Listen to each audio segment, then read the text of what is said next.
Hello বন্ধুরা, good evening সবাইকে। তো এখন সন্ধে 7টারও বেশি বেজে 7টা বেজে গেছে, 6:30 বাজে। তো এখন আমি একটু ছাদে চলে এসেছি। এই মুহূর্তে আমি আছি ব্যাঙ্গালোরে।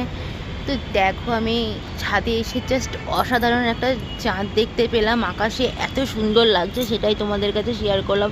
আর তার সাথে সাথে দেখো চারিদিকে কত লাইট জ্বলছে, কত সুন্দর লাগছে বিল্ডিংয়ে।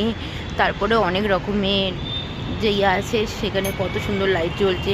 আর পাশেই হচ্ছে রোডে কত গাড়ি যাচ্ছে আর অসম্ভব সুন্দর দেখতে লাগছে।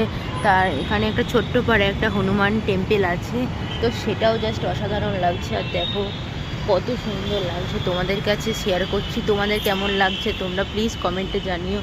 আর তোমরা কে কোথা থেকে দেখছো, কোথায় কোথায় থাকো, তোমাদের ওখানে ভিউটা কেমন লাগে সন্ধ্যাবেলা, সেটাও প্লিজ কমেন্ট করে জানিও। আমাদের এখানে ভিউটা এরকমই লাগে সন্ধ্যাবেলা, জাস্ট অসম্ভব সুন্দর লাগে। আর এদিকে দেখো কত গাছপালা দেখো, আর প্রত্যেকটা বিল্ডিংয়ে লাইট জ্বলছে, জাস্ট অসাধারণ লাগছে। আমার তো খুবই ভালো লাগছে। তোমাদের ভালো লাগলে প্লিজ লাইক, কমেন্ট, শেয়ার, আর প্লিজ আমার ইউটিউব চ্যানেলটা একটু সাবস্ক্রাইব করে দিও। তো বাই।